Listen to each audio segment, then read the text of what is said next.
मेरे विधानसभा के अंतर्गत डुमरी अनुमंडल में पिछले जब से नई सरकार बनी उसके एक सप्ताह बाद से ही एसडीओ नहीं है, साथ ही साथ बीडीओ नहीं है और 13 प्रखंड स्तरीय पद रिक्त है। मैं आपके माध्यम से सरकार से ये मांग करता हूं कि इन पदों की भरपाई की जाए और साथ ही साथ दिव्यांग, विधवा और वृद्धों को मैया सम्मान के तर्ज पर 2500 रुपए का पेंशन दिया जाए और नियमित दिया जाए। हमारे राज्य में मूल बजट की राशि खर्च नहीं हो पा रही है और हम लोग एक वित्तीय वर्ष में 3 अनुपूरक बजट लेकर आए हैं। अध्यक्ष महोदय, ग्रामीण कार्य विभाग अपने मूल बजट की लगभग आधी राशि खर्च नहीं कर पाई और इस बार उन्हें 17.58 यानी 1717 करोड़ रुपए के आसपास आवंटन किया गया है। और जब मैं विधायक बना था तो मैंने सबसे पहले हमारे डुमरी में एक संकीर्ण पुलिया है, मैंने 1 साल पहले ही उसका अनुशंसा करके भेजा है महोदय, आज तक वह निर्माण नहीं हो पाया है और नित्य आए दिन उसमें हादसे होते रहते हैं। तो मेरा यही मानना है कि जब पूर्व में जो राशि इनको आवंटन किया जाता है उस राशि को ठीक से खर्च नहीं कर पाते और पुनः इस राशि को आवंटन किया गया, इसके बाद तो मुझे लगता है 1 महीने का समय बचेगा। तो ऐसे में मुझे नहीं लगता कि इस राशि का सही से खर्च हो पाएगा। यह महज एक विभाग का नहीं, सभी विभागों का लगभग यही अनुमान है। महोदय, मैं थोड़ा सा सीडी रेशियो पर बात करना चाहूंगा, क्योंकि सीडी रेशियो किसी भी राज्य की आर्थिक सेहत का थर्मामीटर होता है। यह बताता है कि बैंकों ने राज्य से कितना पैसा डिपॉजिट के रूप में लिया है और उनका कितना प्रतिशत वापस उसी राज्य में विकास के लिए कर्ज यानी क्रेडिट के रूप में दिया गया। झारखंड जैसे विकासशील राज्य के लिए सीडी रेशियो का कम होना बहुत ही नुकसानदायक है।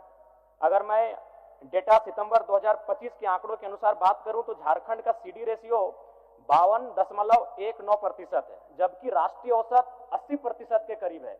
इसका मतलब है कि झारखंड की लगभग 48% पूंजी राज्य से बाहर जा रही है, यानी हमारे राज्य की पूंजी को अन्य राज्यों के लोग उसका इस्तेमाल कर रहे हैं और इसका सीधा असर पड़ रहा है। कम सीडी रेशियो का सीधा अर्थ है कि राज्यों के उद्यमी, किसानों और एमएसएमई का जो सेक्टर होता है उसको पर्याप्त लोन नहीं मिल पा रहा है।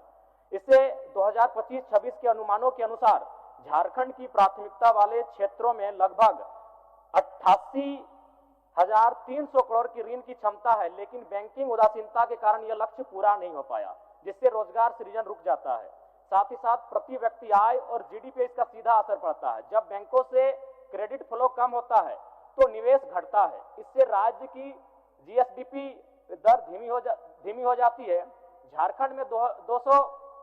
झारखंड के जिलों का सीडी रेशियो, कई जिले ऐसे हैं जिनमें 40% से भी कम है, जो यह दर्शाता है कि ग्रामीण अर्थव्यवस्था में नकदी का प्रभाव बेहद कमजोर है।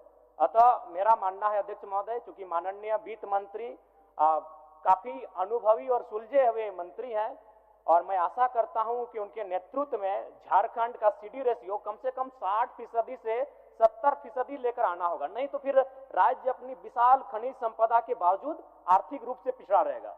और साथ ही साथ महोदय, मेरे विधानसभा के अंतर्गत डुमरी अनुमंडल में पिछले जब से नई सरकार बनी उसके एक सप्ताह बाद से ही एसडीओ नहीं है, साथ ही साथ बीडीओ नहीं है और 13 प्रखंड स्तरीय पद रिक्त है। मैं आपके माध्यम से सरकार से ये मांग करता हूं कि इन पदों की भरपाई की जाए और साथ ही साथ दिव्यांग, विधवा और वृद्धों को मैया सम्मान के तर्ज पर 2500 रुपए का पेंशन दिया जाए और नियमित दिया जाए।